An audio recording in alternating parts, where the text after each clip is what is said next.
আমি সত্যি কিনা সেটা জানতে চাইনি, আমি জানতে চাইছি তোর সাহস কি করে হলো এমন কাজ করার। তুই তো নিজে একটা ফকির, বাবার হোটেলে বসে বসে খাস, ঠেলা তো বুঝতে পারিস না। কিন্তু মা, তুই কি জানোস ওরা কত বড়লোক? তোর মতো ফকিরদের ওরা পকেটে রাখে। আবার কথাটা শোনো মা। কি কথা শুনবো? হ্যাঁ, কি কথা শুনবো? সব তো নিজের চোখে দেখলাম।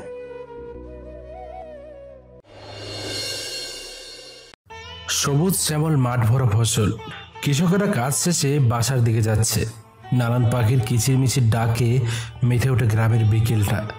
মন চায় এই সুন্দর বিকেলটায় আমি একটু খোলা আকাশে উড়ি, মুক্ত হয়ে প্রকৃতির সৌন্দর্য উপভোগ করি। কিন্তু সবাই সব চাইলে তো আর পায় না, তাই আমিও পাবো না, কারণ আমি শিকল বাঁধা পাখি, সীমানা ব্যতীত এক পা এগোতে পারবো না। আমার নাম ওবায়দুল, বাবা মায়ের ছোট ছেলে। আমার কয়েক মাসের একটা বড় ভাই আছে, তার নাম জনি। আমার বাবা একজন প্রাইভেট মাস্টার, বাসাতেই প্রাইভেট পড়ান। আর মা একজন গৃহিণী, বাসার কাজকর্মে সবসময় বিজি থাকে। স্বপ্ন আমার অনেক বড় হব, কিন্তু সামর্থ্য নেই। মন চায় অনেক দূরে হারিয়ে যাব, কিন্তু ক্ষমতা নেই। তাই এই ক্ষমতা আর সামর্থ্যহীন জীবন নিয়েই দিন কাটাচ্ছি।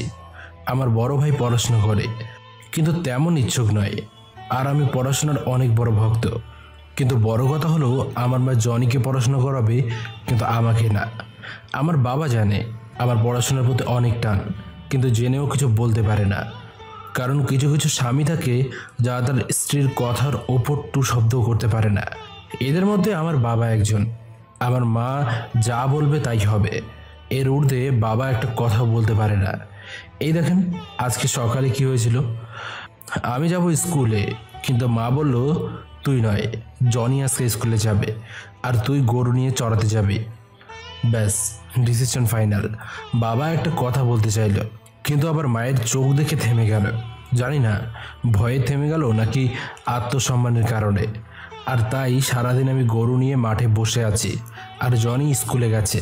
ঠাডা পড়া রোদ, তার উপর গরম তো আছেই। সারাদিনের শেষে বিকেল হয়ে গেছে, আর বিকেলে আবহাওয়াটা আমার অনেক সুন্দর লাগে।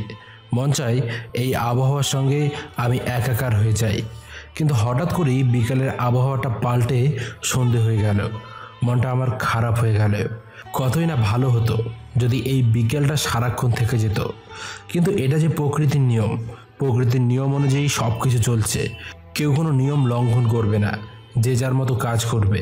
কিন্তু আমাকেও যে আমার নিয়মে কাজ করতে হবে, নয়তো বাসায় গেলে পানিশমেন্ট খেতে হবে। এদিকে সন্ধ্যা আসতে কালো হয়ে যাচ্ছে। আমি তাড়াতাড়ি করে গরু নিয়ে বাসার দিকে রওনা হলাম। মিটমিট করে বাতাস বইছে, মনটা বেশ হালকা হয়ে যাচ্ছে। কিছুক্ষণের মধ্যে বাসায় চলে আসলাম। বাসায় এসে গরু ঠিক জায়গায় বেঁধে রাখলাম। এমন সময় আমার মা সামনে হাজির। কি রে, এতক্ষণ কি করছিলি? গরু ছেড়ে দিয়ে ঘুমাচ্ছিস নাকি? না মা, আসলে গরু খেতেই ছিল। তার মানে গরুর পেট ভরে নাই? সত্যি করে বল, গরু বেঁধে রেখে কোথায় গেছিলি? বিশ্বাস করো মা, আমি গরুর কাছেই ছিলাম। তাহলে গরুর পেট ভরলো না কেন? পেট ভরেছে তো। আমার কথার আর কোনো দাম থাকলো না। আমার মা ইচ্ছা মতো আমার ধুয়ে নামালো, যা মুখে আসলো বলে দিল। আর আপনারা হয়তো ভাবছেন আমার মাকে তুই কেন বললাম। আসলে আমাদের এলাকায় সবাই মাকে তুই করেই বলে। আমরা তুই বলাকে খুব আপন বলে মনে করি। খুব আপনজনকে আমরা তুই বলি, কিন্তু বাবাকে আবার তুমি বা আপনি বলি। আম্মু ইচ্ছে মতো আমায় বকলো, আমি কিছু বললাম না। তারপর হাত মুখ ধুয়ে ঘরে গেলাম। এসে দেখি জনি পড়তে বসেছে। কিরে জনি, বল। আজকে ক্লাসে কি পড়া দিল? বাংলা পড়া দিয়েছে, বই পড়, গল্পের প্রশ্ন আর ইংরেজি মডেল। ও, দে তো আমি একটু পড়ি। নে বস, একসঙ্গে পড়ি। আমি আর জনি পাশাপাশি বসে পড়ছিলাম। আসলে আমার গাইড নেই, শুধু জনিকেই কিনে দিচ্ছে। কিন্তু জনি আমায় নিয়েই পড়ে, আমায় অনেক সাহায্য করে পড়ার বিষয়ে। কিছুক্ষণ পড়তেই মায়ের ডাক পড়ল। সঙ্গে সঙ্গে উঠে চলে গেলাম, কারণ একটু দেরি হলে আবার বকবে। তার ভয়ে আগেই চলে গেলাম। বলো মা। কি করছিলি?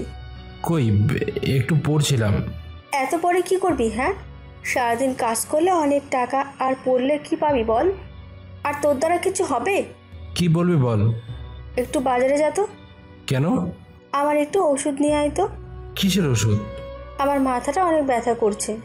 আচ্ছা টাকা দে। টাকা তো দিবই, তোর কাছ থেকে নিব নাকি? নিজে তো 1 টাকাও ইনকাম করতে পারস না। টাকা দে মা। আমার হাতে কয়েকটা টাকা ধরিয়ে দিল। আমি সোজা বাজারে রওনা হয়ে গেলাম। আমাদের বাসা থেকে বাজার কিছুটা দূরত্বে। বাজারে এসে হাবিব ভাইয়ের দোকানে চলে গেলাম। হাবিব ভাই আমার অনেক ক্লোজ, সব কথা তার সাথে শেয়ার করি। হাবিব ভাই একজন ডাক্তার, আর আমি ডাক্তারি কিছু শেখার জন্য তার সাথে কিছু সময় কাটাই, যার ফলে কিছুটা হলেও আয়ত্ত করতে পেরেছি। হ্যাঁ ভাই বল, কি অবস্থা? এই তো চলছে একরকম। ভিতরে আয়। না থাক, ভেতরে কাকে জন্য দেখছি। এটা আমার চাচাতো বোন সুমি। ও, আমি স্যান্ডেল খুলে ভেতরে গেলাম। আর একটা কথা, হাবিব আমার অনেক বড়, কিন্তু আমরা অনেক ক্লোজভাবেই থাকি, যেন আমরা অনেক দিন আগেকার বন্ধু। আমি ভেতরে গেলাম, গিয়ে দেখি মেয়েটা ব্যাগ নিয়ে বসে আছে। মনে হয় ব্যাগে বই আছে। আমার আবার একটা ব্যাড ক্যারেক্টার আছে, সেটা হলো ছাত্র অথবা ছাত্রী দেখলেই তাদেরকে প্রশ্ন করি। আর এটা করার আবার দুটো উদ্দেশ্য থাকে। 1 নম্বর হলো, সে যদি এমন কিছু জানে যেটা আমি জানি না, সেটা তার কাছ থেকে জানতে পারবো। আর 2 নম্বর হলো, লেখাপড়ার কিছু টেকনিক বা সিস্টেম থাকে, যেটা এক একজনের কাছে এক এক রকমের, আর আমি সবার টেকনিকটাই জানতে চাই। তা সুমি, আপনি কোন ক্লাসে পড়েন? ক্লাস 9-এ পড়ি। ও, তাহলে তো একটা প্রশ্ন করাই যায়, কি বলেন? হ্যাঁ অবশ্যই করো। আচ্ছা, আপনি কোন বিষয়ে ভালো? ইংরেজি। ওকে, আমি ভাত খাইছিলাম, এটা কোন টেন্স? এটা তো খুব সহজ, পাস্ট ইনডেফিনিট। না, এটা পাস্ট পারফেক্ট। আমি নতুন শিখতেছি তো তাই। আমি এখানে বসে তোমায় 5 মিনিটে শিখিয়ে দেবো। জীবনে কখনো টেন্স চিনতে ভুল করবে না। মুখে শুধু বলা যায়। যদি পারি তাহলে? তাহলে আমি আপনাকে আমার শিক্ষক মনে করব আর একটা চকলেট খাওয়াবো। Deal final. Okay final. Habib, তুই সাক্ষী থাকিস। আপনি খাতার পেন বের করেন। সুমি মুচকি হাসতে হাসতে খাতা কলম বের করলো। আমি ওকে কিছু টেকনিক দেখিয়ে দিলাম আর বুঝিয়ে দিলাম। সুমি খুব সহজে বুঝে গেল। কয়েকবার পড়তেই সে বলল তার হয়ে যাবে। তাই আমি কয়েকটা টেন্স ধরলাম, এবার সে পারল। আমি আবার কঠিন কঠিন টেন্স ধরলাম, তবুও সুমি পেরে গেল। আর এটা দেখে সুমি সহ হাবিবও অবাক হলো। আমার প্রাইভেট স্যার কয়েকদিন থেকে টেন্স করাচ্ছিল, কিন্তু আমি কিচ্ছু বুঝতে পারছিলাম না, কিন্তু এখন সব বুঝে গেছি। দেখলাম আমার কামাল। আপনি কার কাছে শিখেছেন? এসব আমার তৈরি করা। আরে ভাই, আমি তো শিখে গেছি আর কোনোদিনও ভুলবো না। সুমি, এবার আমার গিফট। ভাইয়া, আমি আপনার কাছে প্রাইভেট পড়তে চাই। ধুর, আমি কেমনে পড়াবো?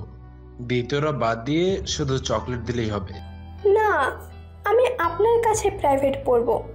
হাবিব ভাইয়া, আপনার বন্ধুকে বলেন না। কি রে ওবায়দুল, পড়ালে সমস্যা কিসে? পাগলি নাকি? আমি এখনো ছাত্র। তো কি হয়েছে, ছাত্র কি প্রাইভেট পড়তে পারে না? না রে ভাই, তুই তো আমার পরিস্থিতি জানিস। জানি, কিন্তু এটা কেউ জানবে না। কিন্তু প্লিজ ভাইয়া, না করবেন না। আচ্ছা, এত করে যখন বলছিস ঠিক আছে, কিন্তু কাউকে বলা যাবে না। ওকে, আমি কাউকে বলবো না। এই রে, আমি যে জন্য এসেছি সেটা তো ভুলে গেছি। ভাই, তাড়াতাড়ি ওষুধ দে। বল, কি নিবি? ভাইয়া, কালকে সন্ধ্যায় আমার বাসায় চলে আসবেন। তারপর হাবিবের কাছ থেকে ওষুধ নিয়ে বাসার দিকে রওনা হলাম। কিছুক্ষণের মধ্যে বাসায় চলে আসলাম। ভেতরে ঢুকতেই শুরু হয়ে গেল, এতক্ষণ কোথায় ছিলাম, কি করলাম, কার সাথে ঘুরলাম, সব আজে বাজে কথা। আমার মায়ের কথা শুনে মাঝে মধ্যে আমার সেই রাগ ওঠে, কিন্তু মা হয় বলে কিছু বলি না, কারণ মায়ের সাথে বেয়াদবি করতে নেই। যাক, বকা টকা খেয়ে ঘরে আসলাম। এসে দেখি জনি বসে আছে। আমি বইটা নিয়ে পড়তে বসলাম। একটু পরই মার ডাক পড়লো। সবাই খাবারের জন্য ডাকলো। আব্বু শুয়ে থেকে বই পড়ছিল, আমি আর জনি পড়ছিলাম। আমার পড়ার তো 14টা বেজে গেছে। শুধু আজকেই এমন সেটা নয়, জন্মের পর থেকেই এমনটা হয়ে আসছে। আমি পড়তে বসলেই যত কাজ এসে জমা হয়। আমি স্কুলে যেতে চাইলে 1000টা বাহানা চলে আসে, কিন্তু জনিকে তারা জোর করে পড়াশোনা করাতে চায়। আমি বুঝতে পারি না তারা আমায় এভাবে অবহেলা কেন করে। আমি তো তাদেরই সন্তান। শুধু আমার একটাই অপরাধ, আমি ছেলে হয়ে জন্মেছি। প্রথম সন্তানকে সবাই ভালোবাসে, একটা ছেলে হলে সবাই দ্বিতীয়বার একটা মেয়ে চায়। আর আমার বাবা মা তাই করলো। জনি হবার পর একটা মেয়ে চাইলো, কিন্তু ভাগ্যক্রমে আমি ছেলে হলাম। আর এটা আমার মা কিছুতেই মেনে নিতে পারলো না। আবার তার উপর আমরা ছিলাম গরিব। আর বাবা এত পড়াশোনা করার পরও আজ বাসায় বাসায় প্রাইভেট পড়িয়ে খাচ্ছে। এইটা আমার মায়ের খুব খারাপ লাগে, আর পড়াশোনার প্রতি ঘৃণা চলে আসে। আসারই কথা, কত কষ্ট করে ছেলে মেয়ে পড়াশোনা করে। কলেজে ভর্তি হতে গেলে টাকা দাও, প্রাইভেটে গেলে টাকা দাও, তার উপর তো আবার বই খাতা কলম এসবের খরচ তো আছেই। এরপরেও ছেলেটা কোনো রকম কষ্ট করে পড়াশোনা শেষ করে। আর চাকরি নিতে গেলে কি হয়? চাকরি নিতে গেলে বলে 10 লক্ষ টাকা লাগবে, নয়তো চাকরি হবে না।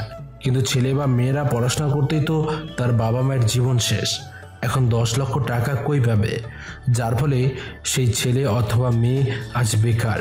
কিন্তু যারা পড়াশোনা করে নেই, শুধু সারাদিন আড্ডাবাজি দিয়েছে, তারা আজ টাকার ক্ষমতায় বিশাল বিশাল পজিশনে, অথচ সে সেই পজিশনের যোগ্যই নয়। কিন্তু এরকমটা কেন হচ্ছে? কারণ তার টাকা আছে। টাকা দিয়ে আজ পুরো দুনিয়া উল্টে দিচ্ছে। টাকার কাছে পুরো দুনিয়াটা হেরে যাচ্ছে গরিব অসহায় হাজার হাজার মানুষ, যারা টাকার অভাবে আজ পিছুপা।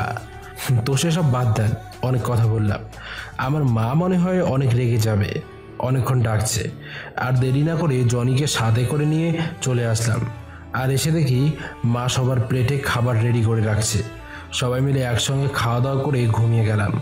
সকালে উঠে গরু ছাগল বের করে ব্রাশ করতে করতে আশেপাশে একটু টহল দিলাম। হাত মুখ ধুয়ে বাসার ভেতরে বসলাম। তখন আমার বাবার সব ছাত্রীরা, মানে যারা আব্বুর কাছে প্রাইভেট পড়ে, তারা চলে এলো। কিন্তু কখনো আমায় বাবার কাছে বসতে দেয় নাই। প্রাইভেট শুরু করার আগেই আমি কাজে লাগিয়ে দেবে, নয়তো সেখানে থাকতে নিষেধ করবে। তাই আমি কিছুটা দূরে গিয়ে বসে থাকি। সেখান থেকে হালকা কিছু শুনতে পাই। সেখানে বসে থেকেই আমি বাবার কথাগুলো শুনলাম। প্রাইভেটের সময় এভাবেই কাটালাম। তারপর খাওয়া দাওয়া করার জন্য বসলাম। তখন মা বলল, আজকেও গরু চড়াতে যেতে হবে। মা, কালকে তো আমি গেছিলাম, আজকে জনিকে পাঠাও না। কেন, তুই কোথায় যাবি? আমি আজকে একটু স্কুলে যেতাম। কি বললি তুই? মা, ও যাক, আজকে আমি গরু নিয়ে যাব। কিন্তু বাবা, তুই এত রোদে গেলে যে কালো হয়ে যাবি। আরে, ওবায়দুল গেলে কি কালো হবে না? ও তো এমনি কালো। ওসব বাদ দে। আজকে আমি স্কুলে যাচ্ছি না, কারণ আজকে অনেক কঠিন কঠিন পড়া দিচ্ছে। ওবায়দুল তো জানেই না। আচ্ছা যা, তবে বেশি দেরি করবি না। ঠিক আছে মা। তারপর আমি খুশি মনে বাকি খাবারটাও খেয়ে নিলাম। খাওয়া শেষ করে আমি গিয়ে শার্ট প্যান্ট পরে নিলাম। আসলে আমার স্কুল ড্রেস নেই, তাই জনিটাই আমি পরি। এই ওবায়দুল, বল মা। তুই জনির স্কুল ড্রেস পরছিস কেন? আমায় তো নিয়ে দিস নাই। খোল বলছি, ওসব ধুয়ে দেবো। কালকে বিকেলে তো জনি ধুলো। তোকে খুলতে বলছি, খোল। তারপর আর কি, স্কুল ড্রেস নিয়ে চলে গেল।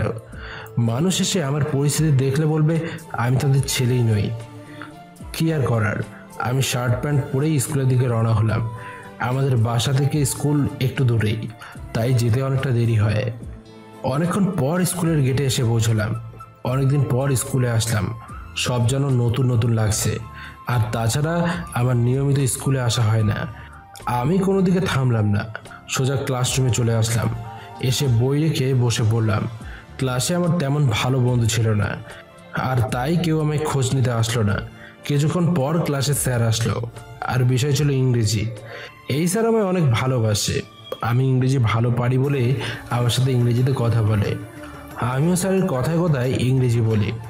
আবার এমন ইংরেজি বলা দেখে ক্লাসের অনেকে হিংসে করতো, যেটা তাদের চেহারা দেখেই বোঝা যেত। স্যার ক্লাসে এসে আমায় দেখতে পেল, আর ঠিক তখন ইংরেজিতে কথা বলা শুরু করে দিল। কি অবস্থা ওয়াদুল, কখন আসলা? এই তো স্যার, একটু আগে। পড়াশোনা বাদ দিয়ে দিয়েছো নাকি? বাদ দিলে এখানে কেন আসবো? আচ্ছা, ক্লাস শেষে আমার সঙ্গে দেখা করো। Okay sir. তারপর স্যার ক্লাস শুরু করলো। আমিও ক্লাসে মনোযোগ দিলাম। মনোযোগ সহকারে ক্লাসটা শেষ করলাম। শেষ করে স্যারের কথা মতো সেই স্যারের কাছে গেলাম। কি ব্যাপার, হ্যাঁ?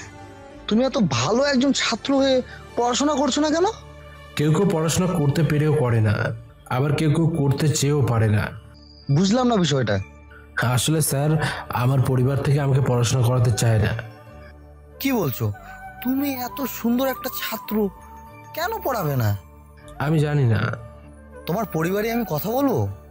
দরকার নেই স্যার, কারণ কথা বলবেন আপনি, আর সেটার শাস্তি পাবো আমি। মানে ঠিক বুঝলাম না। আমার মা আমায় পড়াশোনা করাতে চায় না, সে শুধু চায় আমি সারাদিন কাজ করি। তোমার কিচ্ছু হবে না, আমি কথা বলে দেখি। আচ্ছা, চেষ্টা করতে পারেন। আরেকটা কথা, তুমি যদি আরো ইংরেজি শিখতে চাও তাহলে আমাদের গ্রামের 3টা গ্রাম পরে একটা গ্রাম আছে, সেখানে একটা স্যার আছে, কলেজের শিক্ষক, তার কাছে তুমি শিখতে পারো। নয়তো এই আশেপাশে শিক্ষকের কাছে শেখার মতো তোমার কিচ্ছু নাই। জি স্যার। হ্যাঁ, তোমার শেখানোর মতো আমারও বর্তমান যোগ্যতা নেই। আমার যতটুকু জ্ঞান ছিল তার সবটুকু তোমায় দেওয়া হয়ে গেছে। জি স্যার। তবে আরেকটা কথা মনে রাখবা, ধৈর্য কখনো হারাবে না। শিক্ষা নিতে চাইলে ধৈর্যশীল হতে হবে। Okay sir. তারপর স্যারের সাথে আরো কিছুক্ষণ কথা বললাম। কথা শেষ করে ক্লাসে আসলাম। এক এক করে সমস্ত ক্লাস শেষ করলাম। ক্লাস সব শেষ করে বের হলাম। স্কুল ছুটির সময় হয়ে গেছে। আমি বই খাতা সাজিয়ে গুছিয়ে নিয়ে বাসা যাওয়ার জন্য রেডি হলাম। ছুটি দেওয়ার পর বাসার দিকে রওনা হলাম। হাঁটতে হাঁটতে অনেকক্ষণ পর বাসায় এসে পৌঁছে গেলাম। ভয়ে ভয়ে বাসার ভেতরে গেলাম। বাসায় ঢুকতেই শুরু হয়ে গেল, এতক্ষণ কি করলাম, কোথায় ছিলাম, কাজের ভয়ে নাকি স্কুলে বসেছিলাম। মা, আমি কাজের ভয়ে বসেছিলাম না, আমি ক্লাস করছিলাম। হয়েছে, থাম, তোর আর বলতে হবে না। হুম। বইগুলো রেখে এবার একটু কাজ করেন লাট সাহেব। কি কাজ করব? তোর চোখে কি কাজ লাগে না? আর লাগবেই বা কেমনি, সারাদিন তো কাজের ভয়ে করে বেড়াস। দেখ মা, আমি যথার্থ পরিমাণ কাজ করি। এরপরে যদি তুই বলিস আমি কাজ করি না, তাহলে তাহলে কি? হ্যাঁ, আমায় মারবি নাকি? মারার কথা কখন বললাম? তুই আমার জন্মধারী মা, তোকে কেমনে মারবো বল? এই শোন, এসব ইমোশনাল ডায়লগ আমায় মেরে লাভ নেই। যা কাজ কর। আমি আর কথা বললাম না, কারণ মন খারাপ হয়ে গেল। অনেক বইয়ে গল্প পড়েছি, কোনো ছেলে স্কুল থেকে আসলে সব বাবা মা সেই ছেলেকে অনেক আদর করে, মধুর কণ্ঠে, ভালোবাসার কণ্ঠে বলে, গোসল করে নাও বাবা, আমি খাবার রেডি করছি। আর আমি স্কুল থেকে আসলে শুনতে হয় কাজের ভয়ে নাকি এতক্ষণ স্কুলে বসেছিলাম।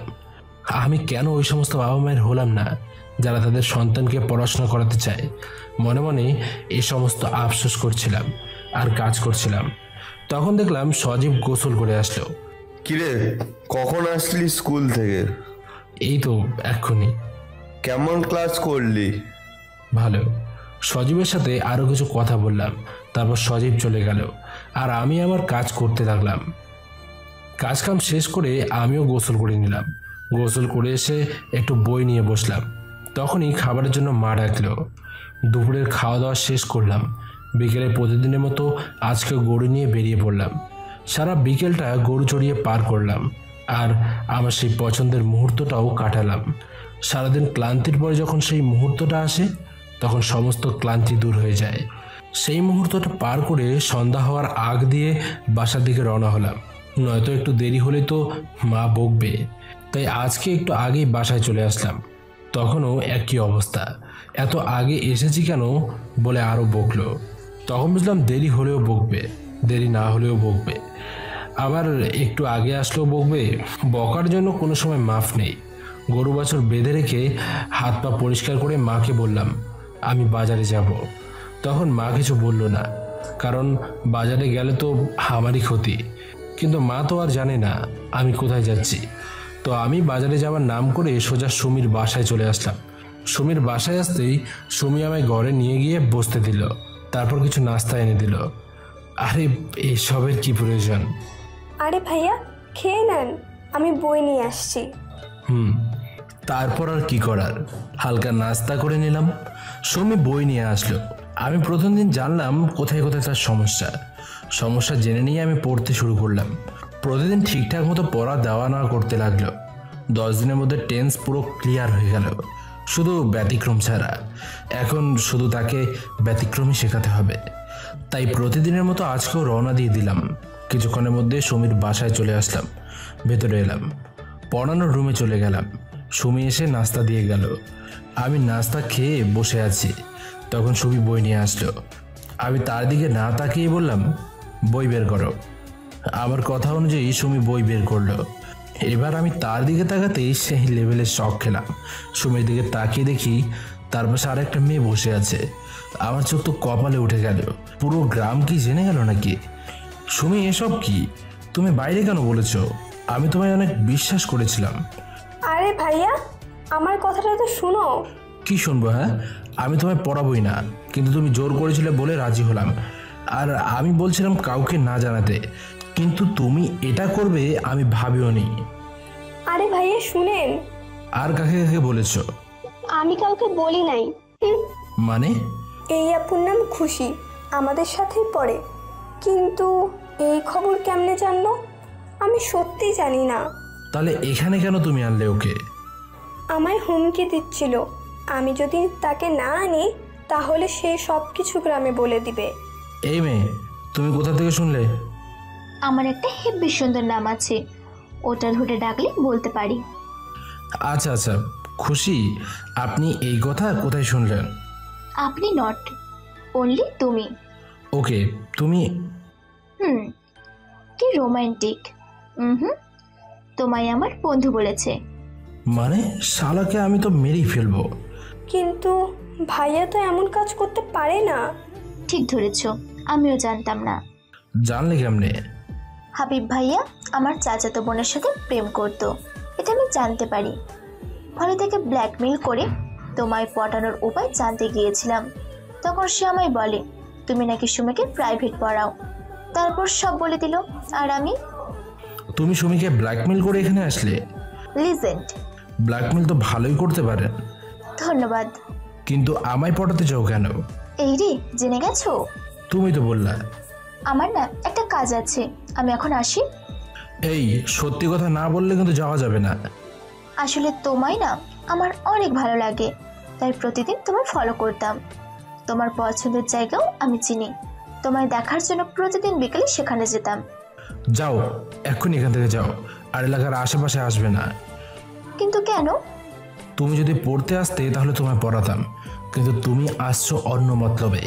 মতলব আমার একটাই। কি? বাসায় একা পড়তে ভালো লাগে না, তাই বিএফের সাথে পড়তে আসছি।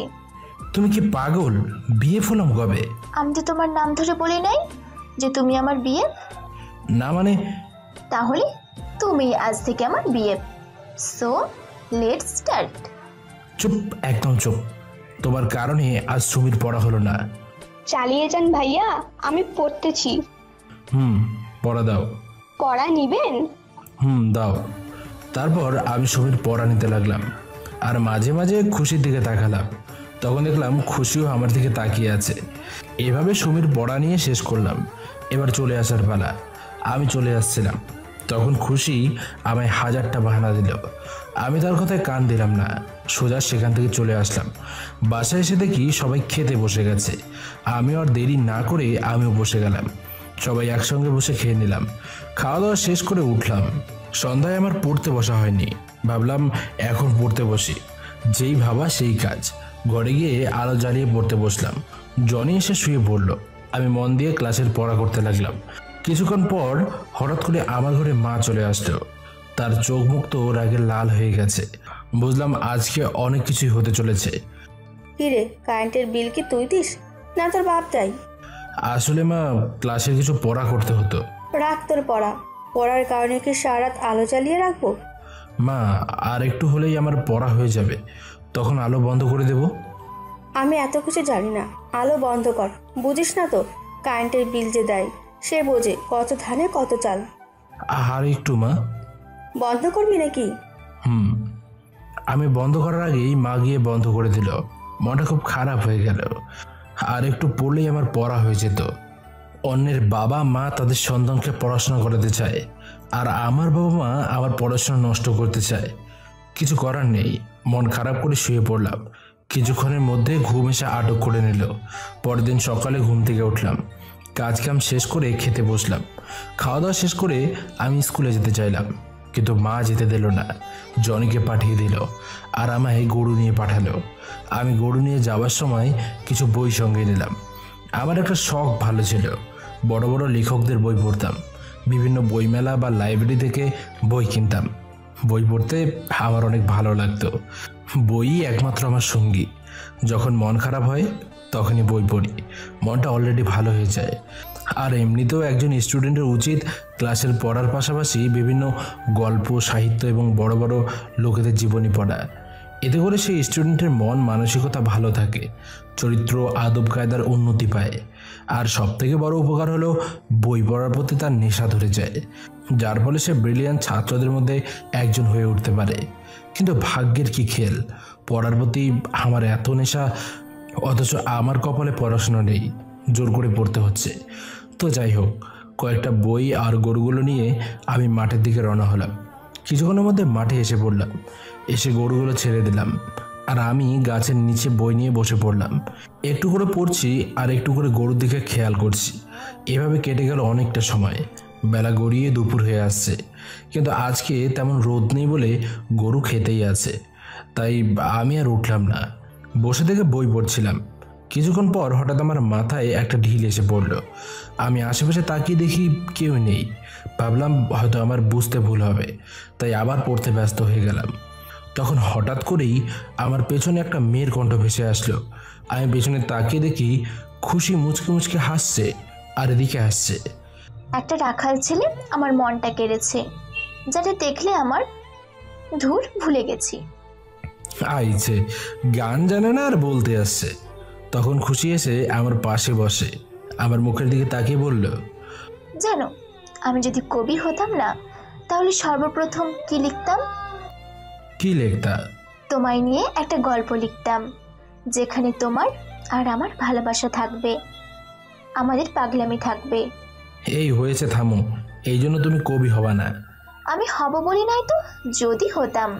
হওয়ার কথা বাদ দাও, এবার বলো এই ভর দুপুরে এইখানে কেন আসছো? আমার রাখালের কাছে। কে তোমার রাখাল? আমার চোখের সামনে যে বসে আছে। আচ্ছা জানো তোমার জন্য আমি কি এনেছি? কি? চোখ বন্ধ করো। আমি চোখ বন্ধ করলাম। একটু পর খুশি আবার চোখ খুলতে বলল। তখন চোখ খুলে দেখি খুশি আমার হাতে একটা বাঁশি তুলে দিল। বাঁশি? আমি জনের কাছে শুনলাম তুমি নাকি গরু চড়াতে আসছো, তাই আমি আসছিলাম। তখন রাস্তায় দেখি ভ্যান গাড়িতে করে বাঁশি বিক্রি করছিল। তখন ভাবলাম আমার রাখালটার জন্য একটা বাঁশি নিয়ে যাই, তাই। ও ভালো। বাঁশির সুর আমার অনেক পছন্দ। কিন্তু আমি তো বাজাতে পারি না। আমি শুনেছি মন দিয়ে বাজালে নাকি হয়ে যায়। আমার দ্বারা এসব হবে না। হবে, দেখো। হবে না বলছি না। আর তুমি এখান থেকে বাসায় চলে যাও। কেন যাব? এখানে ফাঁকা মাঠে তোমায় আর আমায় দেখলে লোকে কি মনে করবে? যা মনে করবে করুক। আর যদি তোমার সাথে আমার বিয়ে দিয়ে দেয়, তাহলে তো আমার চেয়ে বেশি খুশি কেউ হবে না। তোমার কি মাথা খারাপ? মোটেও না। আমার তো মনে হচ্ছে তোমার মাথা খারাপ। তাহলে হবে হয়তো। পাগলি। এরপর খুশি কিছুতেই সেখান থেকে যেতে চাইল না। আমি আর বেশি জোর করলাম না। দুজনে মিলে বসে থেকে গল্প করছিলাম। বলতে গেলে আমি ওপরে ওপরে খুশিকে যতই যাই করি না কেন, তার সঙ্গে থাকতে, তার সাথে কথা বলতে আমার অনেক ভালো লাগে। কিন্তু ভয় হয়, আমি নিজেই তো একজন অবহেলিত। তাহলে অবহেলিত ছেলের সাথে কেউ থাকলে সেও তো অবহেলার শিকার হবে। এটা ভেবে আমি খুশিকে দূরে ঠেলে দিতে চাই, কিন্তু কতই আর অভিনয় করব। খুশির চোখ দুটো দেখলে আমি যেন অন্যরকম হয়ে যাই। ঠিক থাকতে পারি না তাকে দেখে, মনকে আটকাতে পারি না। তাই সব সময় আমি হেরে যাই। আমি আর খুশি ওখানে অনেকক্ষণ বসে থাকলাম। তারপর দেখলাম গরুগুলো বাসার দিকে রওনা দিচ্ছে।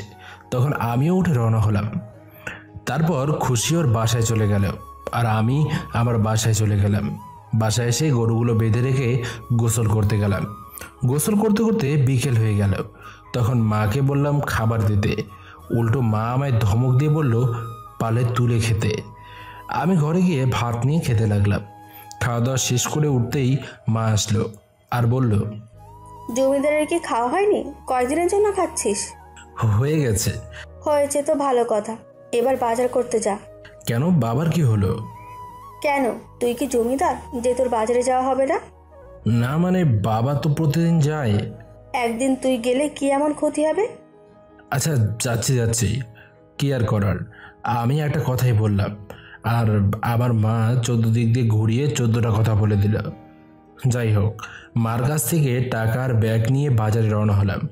বাজারে এসে মায়ের কথা মতো বাজার সদা করে আবার বাসায় আসলাম। সন্ধ্যায় সুমিকে পড়াতে গেলাম। পড়ানোর সময় খুশিও আসলো। ওপরে ওপরে বিরক্ত ভাব নিলেও মনে মনে একটু খুশি হলাম। সুমিকে পড়া দিলাম, আর খুশি আমার দিকে তাকিয়ে মুচকে মুচকে হাসছে। আমি রাগী লুক নিয়ে তার দিকে তাকালাম। এভাবে হাসছো কেন? এমনি। পাবনা যাওয়ার ব্যবস্থা করো। কেন? এমনি। খুশি আমার দিকে কিছুক্ষণ তাকিয়ে দেখে আবার পড়তে লাগলো। কিছুক্ষণ পড়ার পর হঠাৎ সুমি বলল, আচ্ছা ভাইয়া, তুমি কতক্ষণ পড়ো? কেন? আমার মা প্রতিদিন বকে আমি নাকি কম পড়ি, অন্য সবাই নাকি সারা রাত পড়ে। সবার কথা এক নয়। কেউ কেউ 1 ঘন্টা মন দিয়ে পড়লেই সব ক্লিয়ার, আর কেউ কেউ সারা রাত পড়েও কোনো লাভ হয় না। তুমি কতক্ষণ পড়ো? 1 মিনিটও না। কেন, তোমার কি পড়া লাগে না? না, তেমন কিছু না। আমার পড়ার মতো পরিবেশ নেই। কেন? এখান থেকে গিয়ে খাওয়া দাওয়া করে সারা রাত তো পড়তেও পারো। আসলে খাওয়া দাওয়া করার পর আলো দিয়ে পড়তে বসলে মা বকে, কারেন্টে বিল আসবে বলে। তাদের ঘুম আসে না। বলছো কি তুমি পড়ার জন্য বকা খাও, আর আমরা তো না পড়ার জন্য বকা খাই। আচ্ছা, ওসব বাদ দাও, পড়ো। তারপর তারা পড়তে লাগলো। আমি কথা বলার সময় দেখলাম খুশি আমার দিকে এক দৃষ্টিতে তাকিয়ে আছে, মুখটা শুকিয়ে গেছে। আমি সেদিকে চোখ না দিয়ে সুমিকে পড়াতে লাগলাম। সেদিনকার মতো পড়িয়ে চলে গেলাম। পরের দিন আবার আসলাম, আর এসে দেখি খুশি অনেকগুলো বই নিয়ে আসছে। জিজ্ঞেস করতে সে বলল, তুমি পড়বা সেই জন্য। আমি তার এমন কাজে খুব খুশি হলাম। সে আমার জন্য অনেক উপকার করেছে। তখন থেকে আমিও তাদের সাথে পড়তাম, আর দেখতাম মাঝে মধ্যে খুশি আমার দিকে তাকিয়ে থাকতো। আমি দেখেও না দেখার ভান করে থাকতাম। এভাবে অনেকগুলো দিন কেটে গেল। আমিও খুশির প্রতি অনেকটা দুর্বল হয়ে পড়লাম। তাকে দেখলে অনেক শান্তি পেতাম। আমার মনে হলো আমিও তাকে ভালোবেসে ফেলেছি, কিন্তু আমার অবস্থান দেখে নিজেই ভেঙে পড়তাম। এমন অবস্থানে আমি দাঁড়িয়ে আছি যেখানে খুশি থাকতে পারবে না। মাঝে মধ্যে তাকে এড়িয়েই চলতাম, কিন্তু সে আমায় অনেক ভালোবাসত। যে করেই হোক দিনের মধ্যে একবার হলেও দেখা করবে। এভাবেই একদিন খুশি বুঝে গেল আমি তাকে এড়িয়ে চলছি।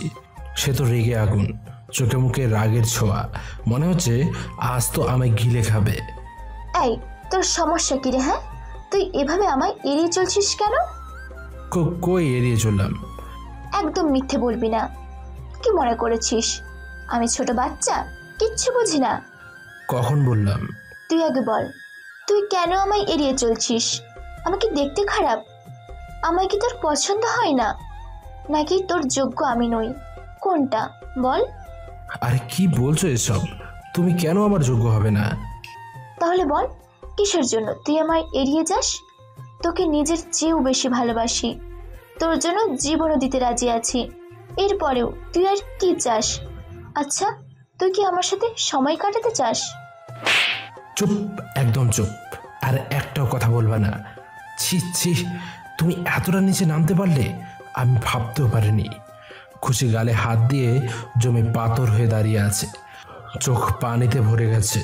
আমি আমার হাতের দিকে তাকাচ্ছি, জানি না কখন আমি কি করলাম। তখন হঠাৎ করে খুশি আমি শক্ত করে জড়িয়ে ধরলো। খুব ভালোবাসি রে তোকে, সব কিছুর বিনিময়ে তোকে চাই আমি। তাই বলে তুমি এসব কথা? ছি। আমি ওসব বলতে চাইনি, কিন্তু তোমার অবহেলা করা দেখে আমার বুকটা ফেটে যাচ্ছিল।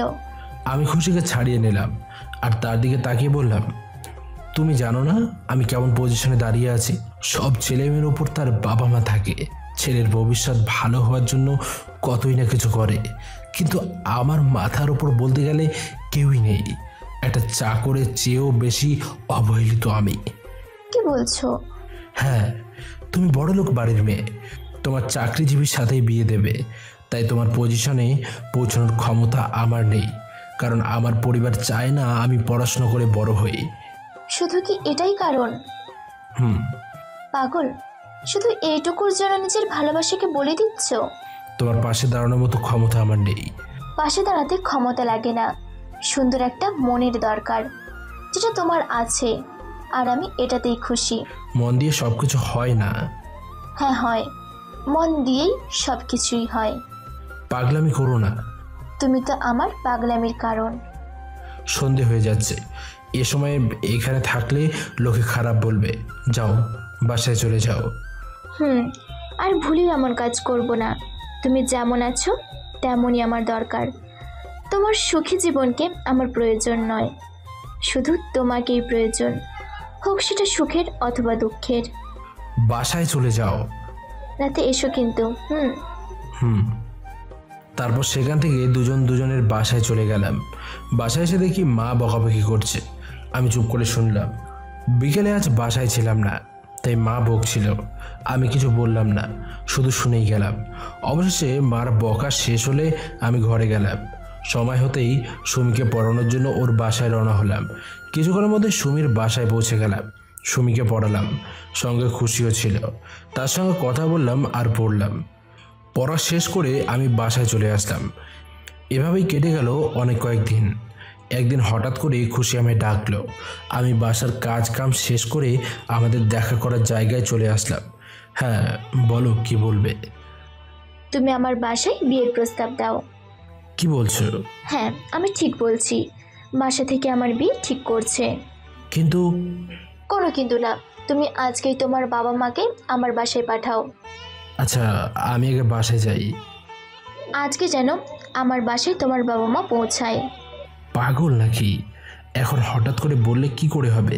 কদিন সময় দাও। সময় আমার হাতে নেই। তুমি শান্ত হও, কিচ্ছু হবে না। না, আমি শান্ত হব না। তোকে না বিয়ে করা পর্যন্ত আমি শান্ত হতে পারছি না। হ্যাঁ?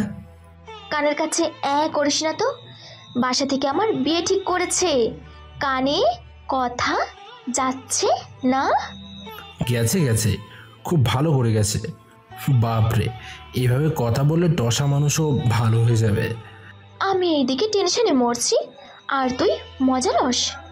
মজা করে নিলাম। এত কিছু আমি জানি না। তুই তোর বাবা মাকে আজকেই আমার বাসায় পাঠাবি। খুশি, তুমি তো জানো আমার বাবা মা কেমন, আর আমি বা কেমন হয়ে থাকি সেখানে। সবই তো জানি, কিন্তু আমি তোমায় ছাড়া বাঁচবো না। আচ্ছা, দেখি কি করা যায়। তারপর খুশির সাথে আরও কিছুক্ষণ কথা বলার পর সেখান থেকে বাসায় চলে আসলাম। বাসায় এসে অনেক বড় চিন্তায় পড়ে গেলাম। কি করে বলবো বাসায়? কি করে মার সামনে বলবো আমি একজনকে ভালোবাসি আর তাকেই বিয়ে করতে চাই? না, অনেক চিন্তা ভাবনা করলাম। খুশিকে হারানোর ভয়ে বারবার সাহস করে বলতে গিয়েও আর বলতে পারলাম না। বিকেলে গরু নিয়ে মাঠের দিকে রওনা হলাম। রাস্তায় হাঁটছি আর ভাবছি কি করে বলবো। ভাবতে ভাবতে মাঠে চলে আসলাম। গরু ছেড়ে দিয়ে গাছের নিচে বসে পড়লাম। সাথে ছিল খুশির দেওয়া বাঁশিটা। ভালো লাগছিল না। ভাবলাম দেখি তো বাঁশিটা কেমন বাজে। ছোটবেলায় গ্রামের এক দাদু আমায় শিখিয়েছিল, তাই বাঁশিটা হাতে নিয়ে বাজাতে শুরু করলাম। মনের মতো একটা সুর তুললাম। বাঁশির সুরে মনে হচ্ছে আমি হারিয়ে যাচ্ছি। মনের সব চিন্তা ভাবনা দূর হয়ে গেল। কি সুন্দর এক ভালো লাগা কাজ করলো। মনের মধ্যে এক প্রকার আনন্দ কাজ করলো। ইচ্ছে মতো বাজাতেই থাকলাম। অনেকক্ষণ বাজানোর পর থামলাম। ভাবলাম গরুগুলো এক নজর দেখে নিই। থেমে গরুগুলো দেখলাম। ঠিক এমন সময় খুশির কণ্ঠ পেলাম। থামলে কেন? বাজাও। আরে খুশি, তুমি? তোমার বাঁশির সুর আমায় ঘরে থাকতে দিল না। সিনেমার ডায়লগ বলছি। ও, তুমি এত সুন্দর বাঁশি বাজাতে পারো, আগে বলনি কেন? কেন? তোমার বাঁশির সুর অনেক সুন্দর। বাজে কথা ছাড়ো আর বলো, এখানে এই বিকেলে কেন এসেছো? তোমার সাথে কথা বলতে এসেছিলাম। এসে দেখি তুমি বাঁশি বাজাচ্ছ, তাই বসে বসে শুনছিলাম। অনেক শুনেছো, এবার এখান থেকে যাও। লোকে দেখলে কি বলবে? এই, তোর সমস্যা কি রে? হ্যাঁ, আব্বু আম্মুকে মিথ্যে কথা বলে তোর সাথে দেখা করতে আসলাম, আর তুই কি আমায় তাড়িয়ে দিচ্ছিস? তো কি করব? কিচ্ছু করতে হবে না, থাক তুই। আচ্ছা আচ্ছা, আর বলবো না, সরি, বসো। এবার বল, তুই বাসায় কি বলেছিস? আসলে আমি বাসায় বলার সাহস পাইনি। কি কি বললি? তুমি তো জানো আমার মা আমায় কেমন চোখে দেখে। তোমায় আজ আমার মেয়ে মনে হচ্ছে? ভালোবাসো অথচ বাসায় বলতে পারলে না। আমি পারলাম না। তুমি আর পারবেও না জীবনে। আমায় কিছু একটা করতে হবে। কি করবা তুমি? কি আর করব? তোমার বাসায় গিয়ে বলবো তুমি তো আর বলতে পারলে না। কিন্তু কোনো কিন্তু না। তারপর আমি আর খুশি গল্প করতে লাগলাম। কিছু কিছু মানুষ আমাদের কাজকর্ম দেখতো, কিন্তু কিছু বলতো না। একটু পরেই খুশিকে পাঠিয়ে দিলাম। তারপর আমি বসে থেকে আবার বাঁশি বাজাতে লাগলাম। সন্ধ্যাবেলা বাসায় আসলাম। বাসায় এসে তো আমি সেই লেভেলের অবাক। খুশি বাড়ির ভেতরে চেয়ারে বসে আছে। আমি তার কাছে যাব, এমন সময় মা ডাকলো। হ্যাঁ মা, বলো। কি রে, খুশি যা বলছে তা কি সত্যি? কি বলছে? ও নাকি তোকে ভালোবাসে, আর তুইও নাকি ওকে ভালোবাসিস। আসলে মা, একদম মিথ্যে বলবে না, সত্যি বলো। কি রে, কি হলো বল। হ্যাঁ মা, খুশি যা বলছে সবই সত্যি। আমি ওকে ভালোবাসি আর ওকে বিয়ে করতে চাই। ও আচ্ছা মা খুশি, তুমি তাহলে এখন আসো, আমরা চিন্তা ভাবনা করে দেখি। Okay aunty. এই বলে খুশি বেরিয়ে চলে গেল। পেছনে পেছনে মা গিয়ে দেখলো খুশি গেছে কিনা। আর যখন দেখলো খুশি চলে গেছে, তখন শুরু হলো, কি রে, মেয়েটা কি সব বলে গেল? যা শুনেছো তাই সত্যি। আমি সত্যি কিনা সেটা জানতে চাইনি, আমি জানতে চাইছি তোর সাহস কি করে হলো এমন কাজ করার। তুই তো নিজে একটা ফকির, বাবার হোটেলে বসে বসে খাস, ঠেলা তো বুঝতে পারিস না। কিন্তু মা, তুই কি জানোস ওরা কত বড়লোক? তোর মতো ফকিরদের ওরা পকেটে রাখে। আবার কথাটা শোনো মা। কি কথা শুনবো? হ্যাঁ, কি কথা শুনবো? সব তো নিজের চোখে দেখলাম। মেয়েটা অনেক ভালো, আর তার পরিবারও সে মানিয়ে নেবে। কিন্তু আমি কখনো মানবো না, আমার ইচ্ছেতেই তোর বিয়ে হবে। মা, এমন করিস না মা। ওই মেয়ের সাথে যদি আর কখনো দেখা করছিস, তাহলে এই বাড়ির সীমানায় আসবি না। কিন্তু মা, আমি ওকে ভালোবাসি। রাখ তোর ভালোবাসা, আমি যা বলছি সেটাই শেষ কথা। আমি আর কিছু বললাম না। মা আমায় আরো অনেক রকমের অপমান করলো, অনেক কথা শোনালো। আমি শুধু চুপ করে শুনেই যাচ্ছি। অনেক কথা শুনলাম, চোখ দিয়ে পানি চলে এলো। এমন এমন কথা বলেছে যেগুলো সোজা বুকে গিয়ে আঘাত করেছে। সন্ধ্যাবেলা আর সুমিকে পড়াতে গেলাম না, মনটা খুব খারাপ। ঘরের এক কোনায় বই নিয়ে বসে আছি। রাতে মা খেতে ডাকলো, সবাই খেতে গেল, কিন্তু আমি গেলাম না। খিদে নেই সেই জন্য, কিন্তু সবাই খেয়ে আসলো। অথচ কেউ একবারও জিজ্ঞেস করলো না কেন খেলাম না, কি হয়েছে। এমনকি আমার বাবাও একবার জিজ্ঞেস করলো না। আমি মন খারাপ করে বসেই রইলাম। একটু পর জনি ঘরে আসলো। ঘরে এসে দরজাটা বন্ধ করে দিল আর আমার পাশে এসে বসলো। কি রে, কি হয়েছে? কই কই কিছু না, তুই ঘুমিয়ে যা। তখনকার কথা ভেবে মন খারাপ করে আছিস? তুই তো জানিস মা এমনই, তাহলে কেন শুধু শুধু কষ্ট পাস? কিছু একটা কারণে মা তোকে এতগুলো অবহেলা করে, এটা জেনেও কেন বারবার কষ্ট পাস? ছোট থেকেই আমায় এমন অবহেলা করে আসছে, আমি কিছু মনে করি নাই, কাউকে কখনো বিচারও দেইনি। তাহলে আবার মন খারাপ করছিস কেন? আজকে মা যেসব কথা বললো সেগুলো আমার অনেক খারাপ লেগেছে। ওসব বাদ দে তো, চল খেয়ে নে। আমি খাবো না রে। তাহলে চল ঘুমা। তারপর আমি আর জনি একসঙ্গে শুয়ে পড়লাম। রাতটা এভাবে পার করলাম। সকালে উঠে আমি আমার কাজ করলাম। স্কুলে আর গেলাম না। গরুগুলো নিয়ে মাঠের দিকে রওনা হলাম। মাঠে এলাম আজ অন্য জায়গায়। প্রতিদিন যেখানে বসি সেখানে আজ গেলাম না। গরু ছেড়ে দিয়ে বসে পড়লাম। আজকে বাঁশিও আর বাজালাম না। ভাবতে লাগলাম কি করব আমি। খুশিকে ভুলে যাব নাকি তাকে বউ করে আনবো। ওকে বউ করে আনলে আমাকে বাসায় তুলবে না, আবার খুশিকেও বাসায় মেনে নেবে না। তখন খুশিও হয়তো আমার সাথে আসতে চাইবে না। তার চেয়ে বরং তাকে ভুলে যাই, সেও খুশি থাকবে আর আমিও। এসব ভাবতে ভাবতে অনেকটা সময় কেটে গেল। হঠাৎ পেছনে থেকে খুশি আমায় ধাক্কা দিল। আমি তো চমকে গেছি। পেছনে তাকিয়ে দেখি খুশি। তারপর সে আমার পাশে বসলো। তুমি এখানে কেন? স্কুল ফাঁকি দিয়ে চলে আসছি। কেন? তার আগে বলো তুমি এখানে কেন? এখানে ঘাস বেশি আছে তাই। মিথ্যে কথা একদম বলবে না। কালকে তোমার বাসায় কি হয়েছিল? কখন? আমি আসার পর। কিছুই হয়নি। মিথ্যে বলবে না। কি আর হবে, যা হবার বাকি ছিল। তোমায় আমার বাসার কেউ মেনে নেবে না। কেন? জানি না। তারপর খুশির সাথে আরো কিছুক্ষণ কথা বললাম। দুপুর হয়ে গেল। খুশি দৌড়ে স্কুলে গেল। আর আমি গরু নিয়ে বাসায় চলে আসলাম। বাসায় এসে গরুগুলো বেঁধে রেখে আমি গোসল করতে চলে গেলাম। গোসল করে এসে খাওয়া দাওয়া করে নিলাম। এভাবে দিন কাটতে লাগলো। খুশির সাথে আমি আর তেমন দেখাও করি না। আসলে আমি কনফিউজ ছিলাম, কি করব, কি করলে ভালো হবে, হাজারটা প্রশ্ন ঘুরপাক খাচ্ছিল, যার কারণে আমি কোনো দিকে এগোতে পারছিলাম না। দেখতে দেখতে বেশ কিছুদিন কেটে গেল। খুশি জোর করে আমার সাথে দেখা করতে আসে। আমিও তখন কিছু বলতে পারি না। খুশিকে না দেখলে আমিও ঠিক থাকতে পারছিলাম না। তাই ঠিক করলাম খুশিকে আমার বাসার বউ করে আনবো। কিন্তু সমস্যা হলো আমার মা চায় না যে খুশি বউ হয়ে এ বাসায় আসুক। কারণ আমার মা চায় আমাকে বিয়ে দিয়ে মোটা অঙ্কের ডিমান্ড নেবে। কিন্তু আমি প্রেম করে বিয়ে করলে সেই মোটা অঙ্কের ডিমান্ড আর নেওয়া হবে না, কারণ আমি তো নেব না। যার কারণে আমার মায়ের এই বিয়েতে মত নেই।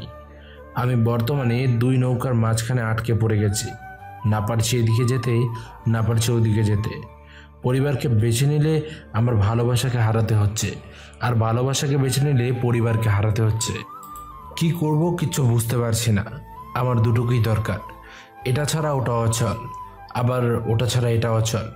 এসব কথা ভাবছি আর পুকুর পাড়ে বসে থেকে আকাশের তারা দেখছি। আজকে মন ভালো না থাকায় পড়াতেও যায়নি, কারণ আজকে খুশির বিয়ে। শুনেছি রাতে একা একা বিয়ে হবে। বিয়ে আটকানোর জন্য খুশি অনেকবার আমার কাছে এসেছে, কিন্তু আমি কোন মুখ নিয়ে বিয়ে আটকাবো?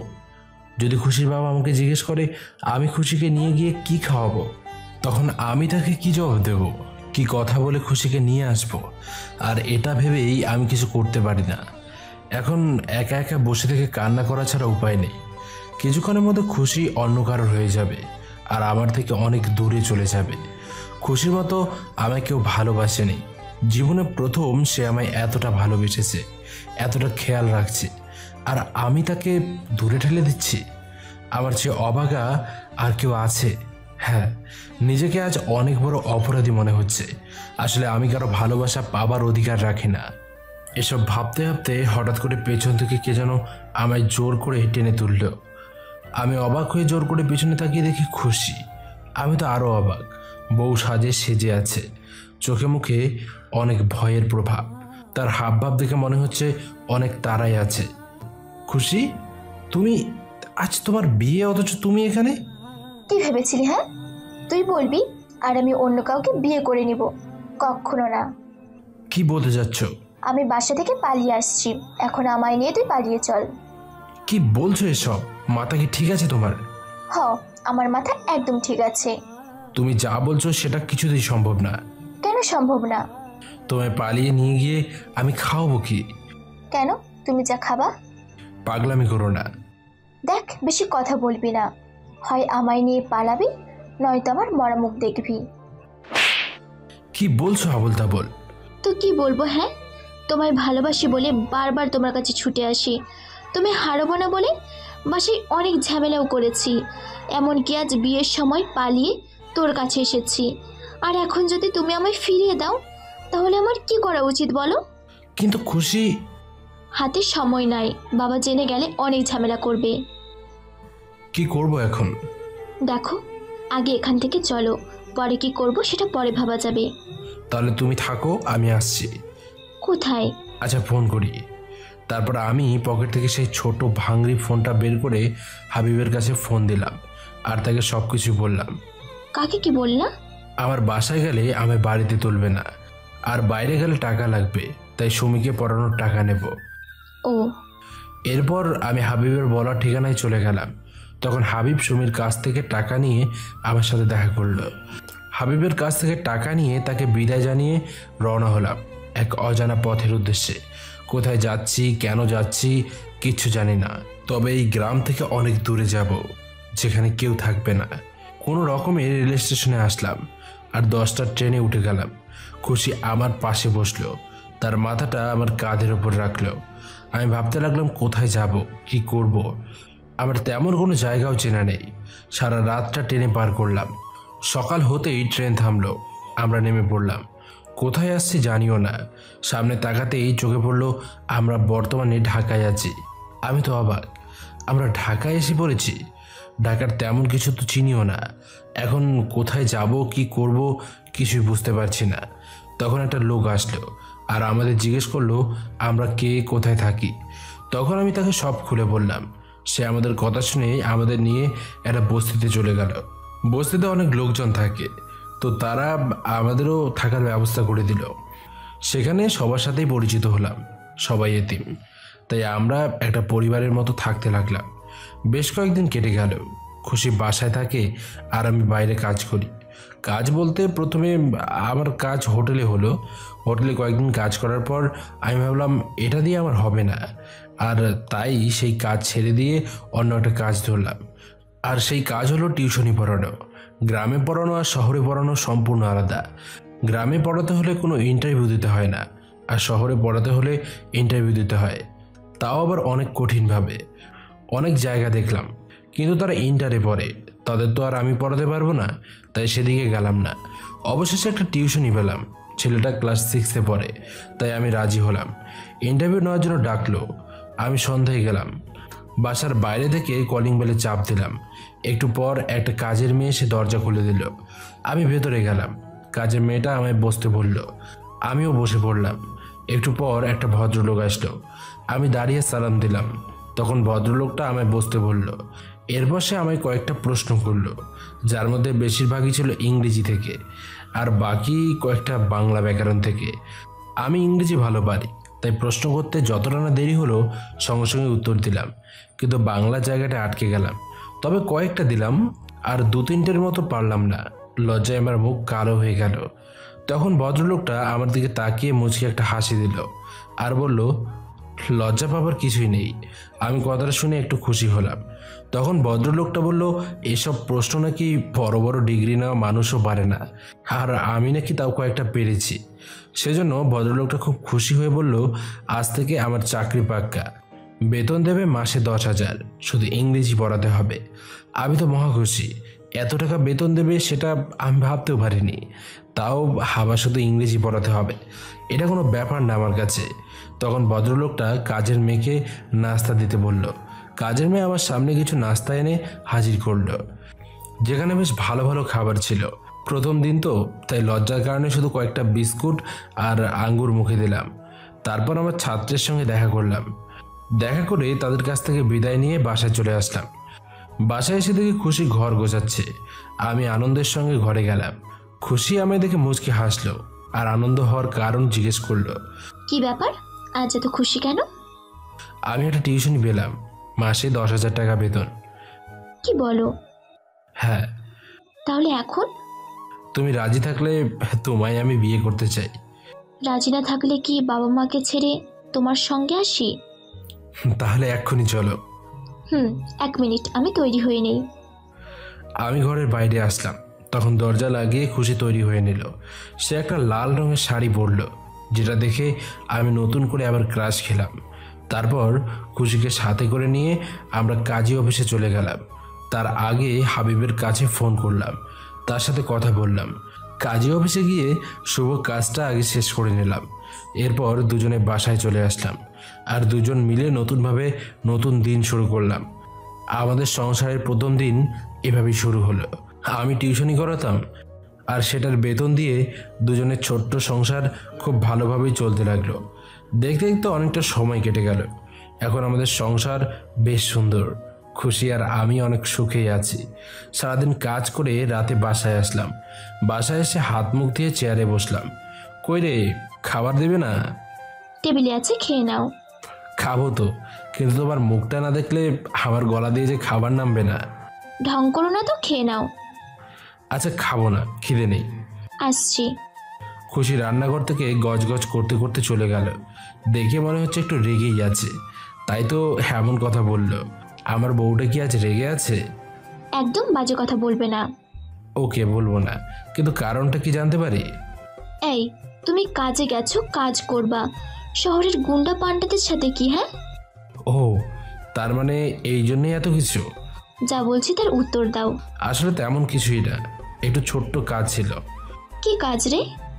দেখো, মাথা ঠান্ডা করো, পরে সব বলবো। তোমায় আর কোনোদিন যেন ওদের সাথে না দেখি। আচ্ছা আচ্ছা, হার দেখবে না। মনে থাকে যেন।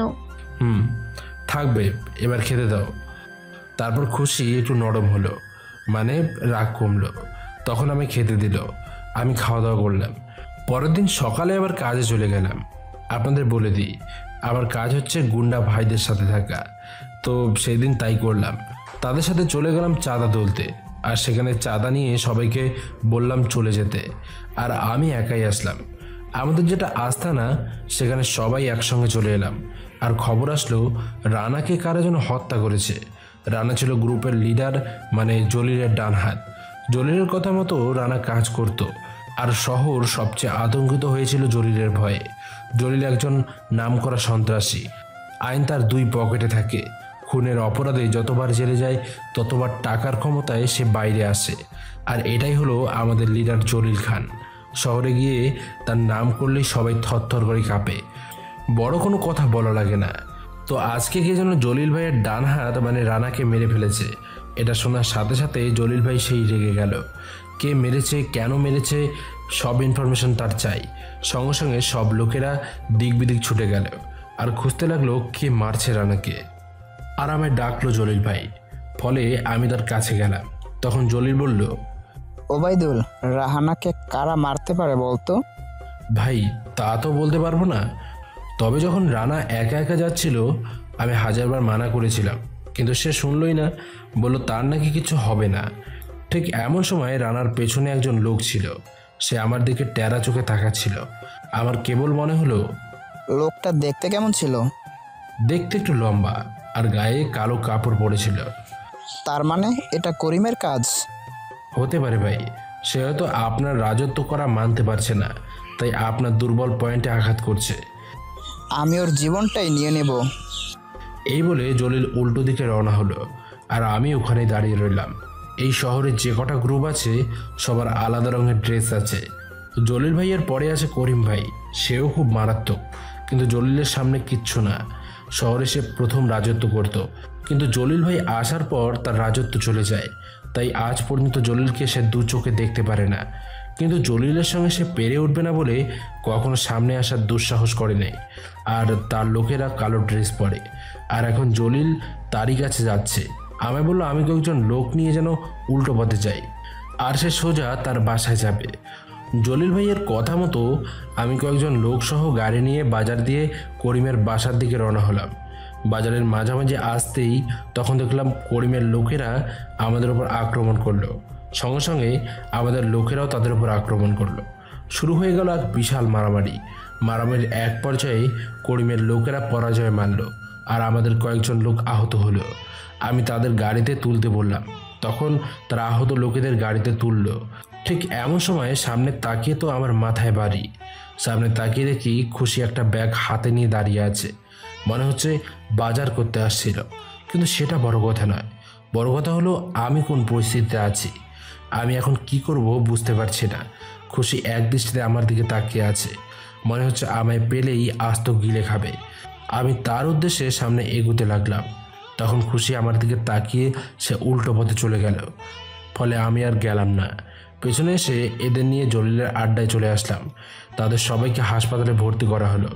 তখন বাজে দুপুর 12টা, তাই আমি আর দেরি না করে বাসার দিকে রওনা হলাম।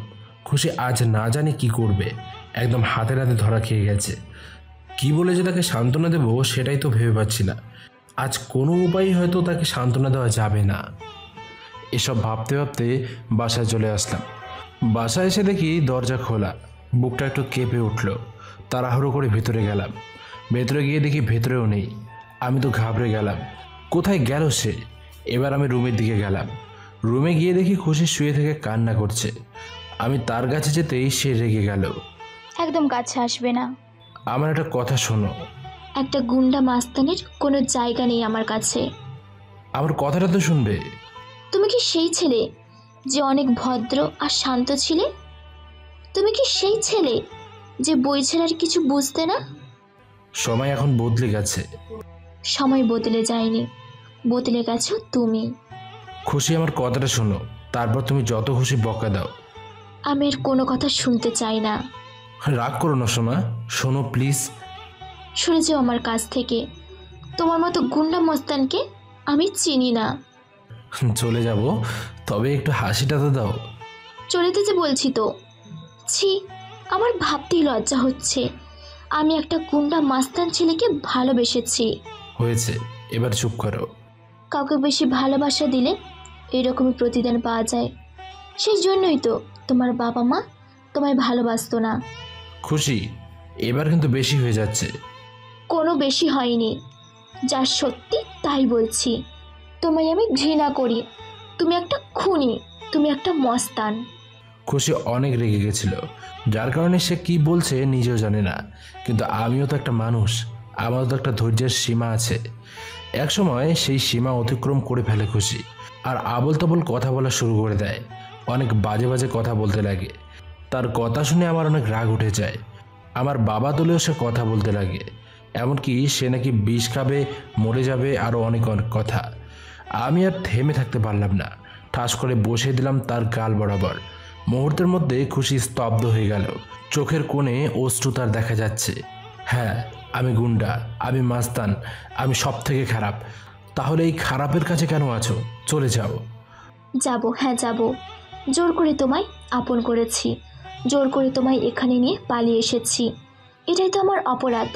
এখন তো আমার কোনো দরকার নাই। দেখো, পাগলামি কথা বলবে না। আমি বলি নাই যে তোমার আমার দরকার নেই। তাহলে কেন অমন জঘন্য কাজ করছো? সেটা আমি এখন বলতে পারবো না। কেন বলতে পারবে না? বলছি তো পারবো না। তাহলে আজকের পর থেকে তোমার আমার সম্পর্ক শেষ। খুশি, তুমি এই কথাগুলো বলতে পারলে? হ্যাঁ, পারলাম। কারণ চোখের সামনে তোমায় মরতে দেখার চেয়ে পর হয়ে দূরে থেকে দেখা অনেক ভালো। কিন্তু যেই দিন তুমি এসব কাজ ছাড়তে পারবে, সেদিন তুমি আমার মুখ দেখবে। এভাবে কথা বলতে বলতে একসময় চরম পর্যায়ে পৌঁছে গেল। খুশি আর আমার মাঝে অনেক দূরত্ব বেড়ে গেল। আলাদা রুমে রাত কাটালাম। ভাবলাম সকাল হতেই মনে হয় সব ঠিক হয়ে যাবে, কিন্তু তাও হলো না। চেয়ারে বসেছিলাম, এমন সময় আমার ফোন বেজে উঠল। ফোনটা কানে ধরে বললাম, আমি আসছি। আর এটা রান্নাঘর থেকে শুনলো খুশি, তাই আমার দিকে ঘৃণার দৃষ্টি ফেলল। আমি কিছু না বলে সেখান থেকে উঠে চলে গেলাম, আর সোজা চলে আসলাম জলিল ভাইয়ার আড্ডায়। খবর পেলাম করিমকে জলিল ভাইয়া মেরে দিয়েছে, আর তার নাম শহর থেকে মুছে দিয়েছে। তখন আমি একটু খুশি হলাম। তারপর দেখলাম জলিল খুব খুশি। আমি একটু বাইরে আসলাম, তখন জলিলের ফোনে কল আসলো, আর জলিল জোরে জোরে কথা বলতে লাগলো। জলিলের কথা শুনে সবাই চমকে গেল। সবাই মিলে জিজ্ঞেস করলো কি হয়েছে। তখন জলিল বলল, না না, এটা হতে পারে না। আমার শত্রু এখনো বেঁচে আছে, কিন্তু কে হতে পারে আমার শত্রু? সবাই তার কথা শুনে খুব অবাক হলো। জলিল এবার সবাইকে ডেকে বলল সবাই যেন খুব অ্যালার্ট থাকে। একটু পর খবর হলো রহিম বেডরুমে মারা গেছে। এটা শুনে জলিল আরও অবাক হলো। রহিম ছিল জলিলের বিশ্বস্ত লোক। এখন শুধু জলিলের থাকা বলতে সে নিজে আর তার ছেলে পাপ্পু।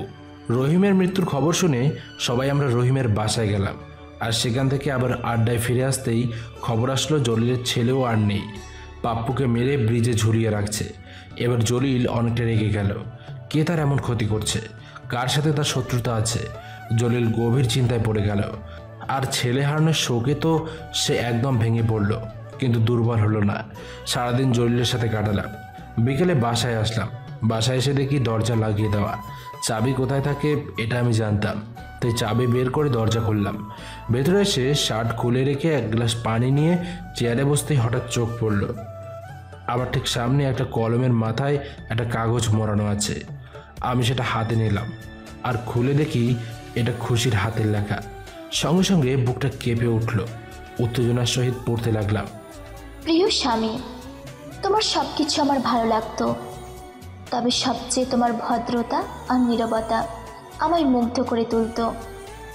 তুমি ছিলে শান্তশিষ্ট, খুবই ভুলো ভালা একটা সোনার টুকরো। কিন্তু আজ তুমি যে পথে পা দিয়েছ সেটা আমি কখনো চাইনি। তোমায় ফেরানোর অনেক চেষ্টা করেছি, কিন্তু কোনো লাভ হয়নি। এখন আমার থেকে বেশি প্রিয় তোমার সেই জলিল। তার ডাকে তুমি জান দিতে রাজি আছো, কিন্তু তুমি কি জানো তোমার জন্য আমি কত পাগল ছিলাম? আমি জানি একদিন তোমার বড় কিছু একটা হবে, আর সেটা হয়তো আমি মানতে পারবো না। তাই এখন থেকেই তোমার থেকে দূরে চলে গেলাম। তোমার জন্য আমার মনের দরজা সব সময় খোলা থাকবে। তুমি আগের ওবায়দুল, আমার সেই রাখাল প্রেমিকটা যদি হতে পারো তাহলে আমি তোমার বুকে ফিরে আসব। ইতি, তোমার কলিজা। চিঠিটা পড়ার সঙ্গে সঙ্গে আমার দু চোখে পানি জমা হয়ে গেল। কি থেকে কি হয়ে গেল। খুশির ওপর অনেক রাগ হলো। এত দিন থেকে আমায় ভালোবাসে, অথচ আমার ভুলটা সে শুধরে নিতে পারলো না। তো যাই হোক, চিঠিটা ফেলে দিলাম। এক নিঃশ্বাসে গ্লাসের সবটুকু পানি খেয়ে নিলাম। তারপর সেখান থেকে উঠে ঘরে গেলাম। ঘরে এসে খাটের উপর শুয়ে পড়লাম, কিন্তু কিছুই ভালো লাগছে না। শুধু খুশির কথা মনে পড়ছে। কি করে এটা করতে পারলো? কি করে আমায় ছেড়ে চলে গেল? তার কি একবারও কষ্ট হলো না? একবারও কি মায়া হলো না? এই জন্য লোকে বলে মেয়ের মায়া খুব জটিল মায়া, আর মেয়েরা খুবই অদ্ভুত একটা জিনিস। যতক্ষণ তুমি তার থেকে দূরে থাকবে সে তোমার পেছনে ঘুরবে, আর যখনই তুমি তার মায়ায় আসক্ত হবে তখনই সেই মেয়ে পাল্টি খেয়ে যাবে, যেটার প্রমাণ আমি আজ পেলাম। ঘর থেকে বেরিয়ে রান্নাঘরে গেলাম। সেখানে গিয়ে একটা প্লেট নিয়ে ভাত তুলে নিলাম, কিন্তু তাতেও মন টানলো না। গলার নিচে খাবার নামলো না। ভাত ওখানেই রেখে আবার ঘরে গেলাম। ঘর থেকে সেই বাসিটা, মানে খুশি দেওয়া বাসিটা হাতে নিয়ে ছাদে চলে গেলাম। ছাদে বসে থেকে আর মনে বাঁশি বাজাচ্ছি, আর পূর্ব স্মৃতিগুলো মনে করতে লাগলাম। এভাবে অনেকটা সময় কেটে গেল। বিকেল পেরিয়ে সন্ধ্যা হয়ে আসলো, তবু আমি ছাদে বসে আছি। এমন সময় দরজার কলিং বেল বেজে উঠল। আমি নিচে নেমে আসলাম। দরজা খুলতেই দেখি পুলিশ। আমি তাদেরকে ভেতরে আসতে বললাম। তখন পুলিশ অফিসার সরে গেল। পুলিশ অফিসারের পেছনে খুশি দাঁড়িয়ে আছে। এটা দেখে মনে একটু শান্তি পেলেও রাগটা বেড়ে গেল। তাই মুখ ফিরিয়ে নিয়ে ভেতরে চলে গেলাম। ওবায়দুল, এখানে বসো। হ্যাঁ স্যার, বলেন। কি হয়েছে তোমাদের মাঝে? আমার কিছু হয়নি। আমি খারাপ গুন্ডা মাস্তান, তাই আমার স্ত্রী আমায় ছেড়ে চলে গেছে। চলেই তো যেতাম, কিন্তু তোমাকে ছাড়া আমি থাকতে পারবো নাকি, তাই পুলিশ আঙ্কেলের কাছে গেছি। তো এলি কেন? যা, চলে যা। এই শোনো, ঝগড়া থামাও। খুশি আমার কাছে গেছে আর বললো তার স্বামী, মানে তুমি নাকি একটা গুন্ডা মাস্তান সন্ত্রাস, আমি যেন তাকে ঠিক করি। বাবা, মানে পুলিশের কাছেও কেস দিয়েছে যাতে আমার জেলের ভাত খাওয়াতে পারে। তো কি করব? হ্যাঁ, তো কি করব? শোনো খুশি, তোমার এখানে ভুল বোঝাবুঝি হয়েছে। আমি ওকে ঠিকভাবেই বুঝে গেছি। না, এখানে তোমার দোষ বেশি, কারণ এতদিন থেকে তুমি ওকে ভালোবাসো। ও একটা কাজ করছে, কেন করছে এসব জানবে, তারপর তাকে ভালোভাবে বোঝাবে। আর দ্বিতীয়ত, ওবায়দুল কোনো গুন্ডা মাস্তান বা সন্ত্রাস নয়, সে একজন IPS অফিসার। মানে? হ্যাঁ, সে তার ডিউটি করছিল। জলিল নামে শহরের ভাইরাসকে ধ্বংস করার জন্য সে একটা মিশনে ছিল। আর এখন জলিল আমাদের হাতে, পুরো প্রমাণ সহ। আর তাকে বাঁচানোর জন্য কেউ আসবে না, কারণ তার সমস্ত শক্তিকে ওবায়দুল নষ্ট করে দিছে। কি বলছেন এসব? হ্যাঁ, আর আগামীকাল তার এনকাউন্টার করা হবে। আমার তো বিশ্বাস হচ্ছে না। সেটা তোমার বরের কাছে বিশ্বাস করে নাও ওবায়দুল। নেক্সট মিশনের জন্য প্রস্তুতি নাও। Yes sir. পুলিশ স্যার চলে গেল। এবার খুশি মুচকি মুচকি হাসতে হাসতে আমার দিকে আসছে। কি রে, তুই পুলিশ? একদম আমায় টাচ করবে না। কেন করব না? আমার বরকে আমি একবার কেন 1000 বার টাচ করব। আমি কারো বর নই। আচ্ছা, একটা কথা বলতো, তুই এইসবে কবে গেলি? অনেক আগে। আর একটা কথা শোন, শহরে আমি তোর জন্য আসি নাই, শহরে আমার মিশনের জন্য আমি তোকে নিয়ে এসেছি।